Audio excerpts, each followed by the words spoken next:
une rivalité discrète s'intensifie. Ça se déroule en Afrique de l'Ouest.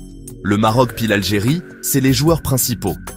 Ils sont pris dans une compétition subtile, mais intense. L'enjeu est majeur. Ça implique du gaz naturel, puis de l'influence. Cette compétition, c'est une affaire de pipeline. Ces pipelines-là vont transporter le gaz nigérian jusqu'en Europe. 2 projets majeurs sont au cœur de tout ça.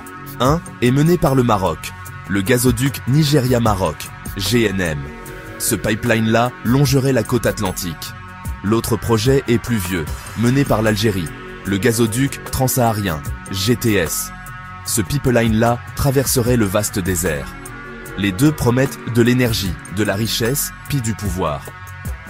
Mais un seul pourrait vraiment réussir. Les implications vont loin. C'est pas juste une question d'infrastructures énergétiques, c'est une question de positionnement géopolitique, puis de développement économique. Le résultat va façonner la dynamique régionale pour des décennies. Le monde regarde ce nouveau jeu se dérouler. C'est un jeu de stratégie, de diplomatie, puis de ressources immenses. Qui va sortir gagnant de cette compétition ? Cette bataille des pipelines reflète des changements mondiaux plus larges. L'énergie, c'est un outil puissant. Les pays s'en servent pour projeter leur influence. L'avenir de la sécurité énergétique pour bain du monde pourrait dépendre de l'issue de tout ça. Le Nigeria est assis sur un immense trésor de gaz naturel.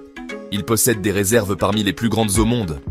Pendant longtemps, une bonne partie de ce gaz-là était torché, brûlé comme un déchet. Maintenant, le Nigeria veut changer ça. Il voit le potentiel de son gaz. Il veut monétiser cette ressource précieuse. Le pays a des réserves de gaz prouvées, estimées à 200 000 milliards de pieds cubes. Ça place le Nigeria parmi les pays les plus riches en gaz au monde. Ce gaz-là peut alimenter son propre développement, puis fournir de l'énergie à d'autres pays. Le défi, ça a toujours été les infrastructures. Comment tu fais pour amener le gaz du sol jusqu'au marché? C'est là que les pipelines deviennent cruciaux. Ce réveil du potentiel gazier du Nigeria arrive à point nommé. Les marchés mondiaux de l'énergie sont en plein changement. Les pays cherchent des fournisseurs fiables. Le Nigeria peut devenir un acteur majeur. Il a besoin d'investissements puis de partenariats stables. Le gouvernement tient vraiment à attirer les deux. Il voit le gaz comme un combustible de transition. Ça peut aider à passer à une énergie plus propre puis rapporter des revenus importants pour la croissance du pays. L'ampleur des réserves de gaz du Nigeria signifie qu'il peut soutenir de gros projets. Par contre, l'accent est mis actuellement sur les routes d'exportation vers l'Europe. L'Europe, c'est un gros marché riche. Les dirigeants du Nigeria le savent, puis ils sont pressés de conclure des ententes. La question, c'est quelle route va être construite en premier, puis qui va contrôler ce flux-là. L'Europe est dans une quête urgente de nouveaux partenaires énergétiques. Pendant longtemps, l'Europe a beaucoup dépendu du gaz russe. Cette dépendance-là a créé des vulnérabilités. La guerre en Ukraine, ça a été un vrai signal d'alarme. Ça a montré le danger de trop dépendre d'un seul fournisseur. Maintenant, le mot d'ordre, c'est diversification. L'Union européenne s'est fixé des objectifs clairs. Elle veut réduire sa dépendance à l'énergie russe.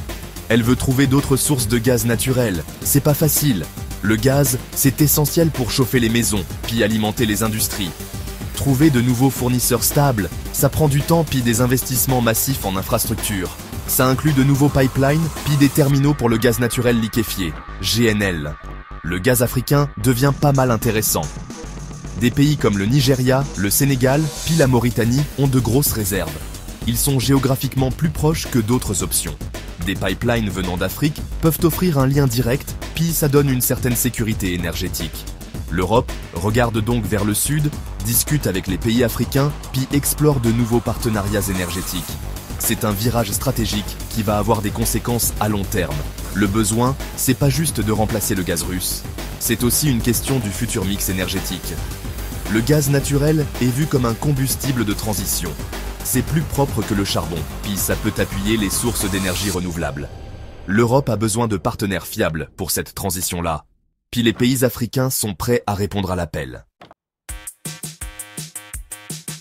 Le Maroc a une vision audacieuse. Il défend le projet du gazoduc Nigeria-Maroc, GNM.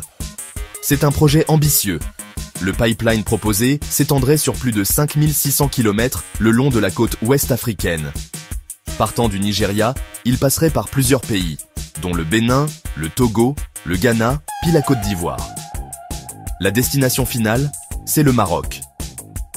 De là, le gaz pourrait être raccordé à l'Europe par des pipelines existants ou être liquéfié puis transporté par bateau. Ce projet-là, c'est pas juste pour transporter du gaz. C'est une vision d'intégration régionale. Le Maroc voit ça comme un catalyseur de développement.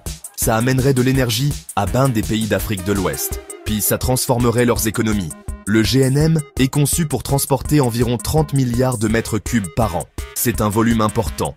Ça pourrait combler une partie de la demande européenne, puis fournir du gaz pour la production d'électricité en Afrique. Le projet est complexe, ça demande des ententes avec plusieurs pays, puis un soutien financier énorme. Pourtant, le Maroc avance avec détermination.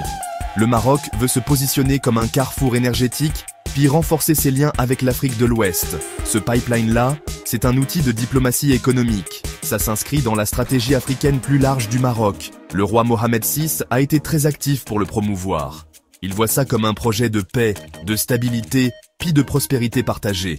Cette vision-là trouve un écho favorable chez plusieurs partenaires.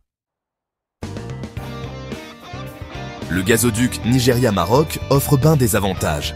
Sur le plan économique, ça pourrait être une bouée de sauvetage pour les pays participants. L'accès à du gaz abordable peut alimenter les industries, créer des emplois, puis réduire la dépendance aux carburants importés qui coûtent cher.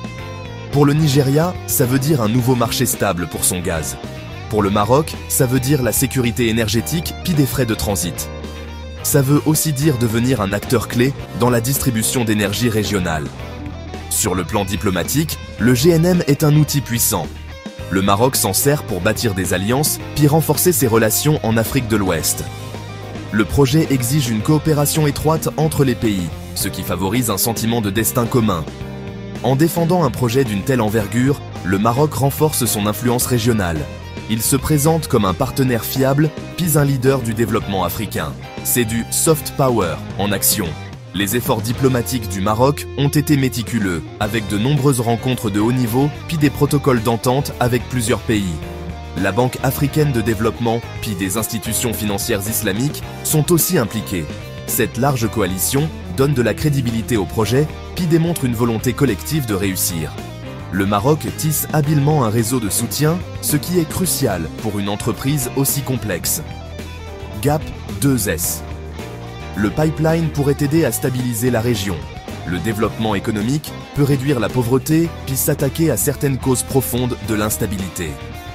En fournissant de l'énergie, le GNM peut améliorer le niveau de vie, puis créer des opportunités pour les jeunes. Ça contribue à la paix, puis à la sécurité à long terme. La vision du Maroc va au-delà du simple profit. Il s'agit de créer une Afrique de l'Ouest plus prospère puis plus stable. Le gazoduc transsaharien a fait face à une foule d'obstacles. La sécurité, c'est une préoccupation majeure. Le tracé proposé traverse des régions pas mal instables. La région du Sahel a vu une montée des groupes extrémistes. Les enlèvements puis les attaques sont fréquents.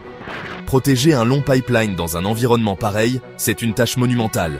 Ça demande une vigilance constante puis des ressources. Ce risque de sécurité rend les investisseurs méfiants. Le financement, ça a été un autre gros obstacle. Le GTS, c'est un projet de plusieurs milliards de dollars. Obtenir les fonds nécessaires s'est avéré difficile. Les prêteurs internationaux sont prudents. Ils pèsent soigneusement les risques géopolitiques. L'Algérie a toujours préféré le financement par l'État. Mais l'ampleur de ce projet-là pourrait dépasser sa capacité à elle seule.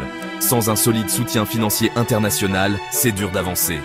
L'instabilité politique dans les pays de transit ajoute une autre couche de complexité. Tous ces défis combinés ont fait que le rêve saharien est resté pas mal sur papier. La route du désert reste un chemin difficile. Comparer les deux projets de pipeline, c'est comme la fable du lièvre puis de la tortue. Le GTS de l'Algérie, c'était le lièvre. Il a commencé tôt. Ça a longtemps semblé être le choix évident. Le GNM du Maroc, la tortue, a commencé plus tard. Mais là, il avance de façon constante puis régulière. Plusieurs facteurs expliquent pourquoi le projet du Maroc avance plus vite. Ces facteurs-là sont stratégiques, diplomatiques, puis même géographiques. L'approche stratégique du Maroc a été très efficace. Il a présenté le GNM comme un projet pour toute l'Afrique de l'Ouest. Il met l'accent sur les avantages partagés. Ça implique plusieurs pays côtiers. Ça crée une base de soutien plus large. La route côtière, même si elle est plus longue, peut être vue comme plus stable par certains. Elle évite les zones les plus troubles du Sahel. Le Maroc a aussi activement cherché des partenariats internationaux. La diplomatie, ça a été une force clé pour le Maroc. Le roi Mohamed VI a personnellement défendu le projet. La tortue